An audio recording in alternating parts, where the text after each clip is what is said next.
Good evening and welcome to episode 4 of Metal Sanctuary. This episode we're going to be talking about top 5 reunion albums. Now for this category we're talking about albums where a band reunited with their most, not necessarily their first singer, but their most prominent singer.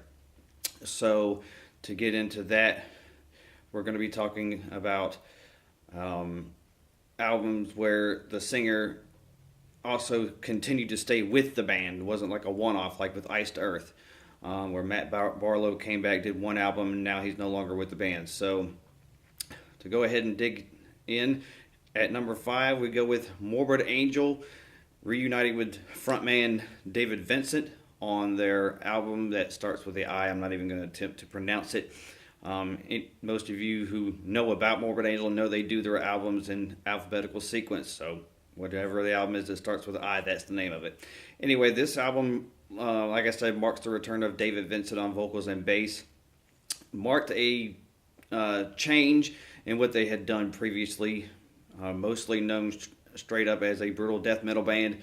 They incorporated a lot of industrial elements to that album, which didn't go over very well with a lot of hardcore Morbid Angel fans. And I, for one, when I first listened to it, was pretty skeptical and really didn't care for it that much. But then the more I got to listen to some of the songs, it just became maybe just one of those things where a band just kind of tries something different for one album. And it's not really a bad album. Is it a typical Morbid Angel album? No, but at the same time, I don't necessarily see that being the direction they continue to be in. Number 4, Exodus, Blood In, Blood Out, reuniting with frontman Steve Zetro Souza. He is probably the most well-known of the singers as far as the amount of albums he did with the band. His first album was Pleasures of the Flesh, which happens to be my favorite of the Zetro era. And he also did Impact is Imminent, Fabulous Disaster, Force of Habit.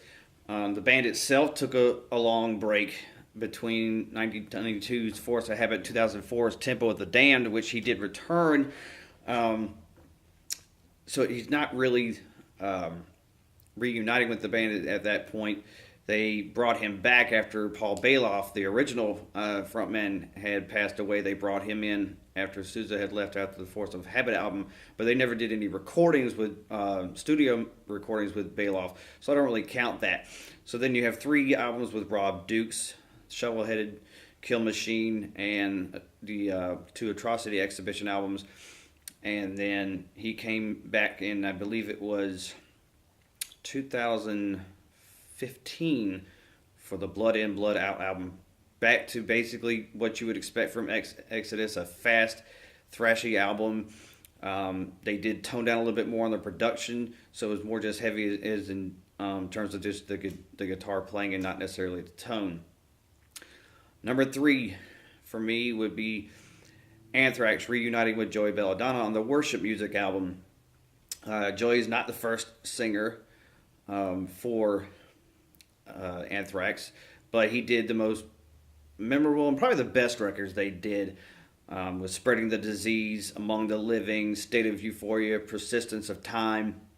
Those albums being really the best of their era. Then they went with John Bush for a few albums, and they reunited with Joey Belladonna for the Worship Music album, which really kind of takes Persistence of Time and meshes it with what the John Bush era sounded like. So if you want to envision what Joey would have sounded like on those John Bush records, this is pretty much what it would sound like. He does a very good job. Songs like In the End, a very moving tribute song to Dimebag and to Dio. Also, Fight 'Em Till You Can't, being kind of a homage back to their more thrashier days. And he is also still with the band. They have a new album called For All Kings, which is, from what I've heard so far, their album is a pretty good one. Number 2, Iron Maiden reuniting with Bruce Dickinson on the Brave New World album, which came out in 2000. They had a 2-album break without Bruce Dickinson, who left to continue his solo career and to focus more on that, to be able to have a lot more say in the songwriting, lyric-wise process. X Factor and Virtual 11, which featured Blaze Bayley on vocals. Not a very big hit as far as the fans were concerned. Personally, I liked the X Factor. I think Virtual 11 had a few good songs on it, but when they came back with Bruce on Brave New World, that was just a top-notch record. And they have since recorded a few more albums with Bruce, and he is still with the band. Number one for me, probably most because Judas Priest behind Black Sabbath is my second favorite heavy metal band. Tim Ripper Owens replaced Rob Halford for the Jugulator and Demolition albums.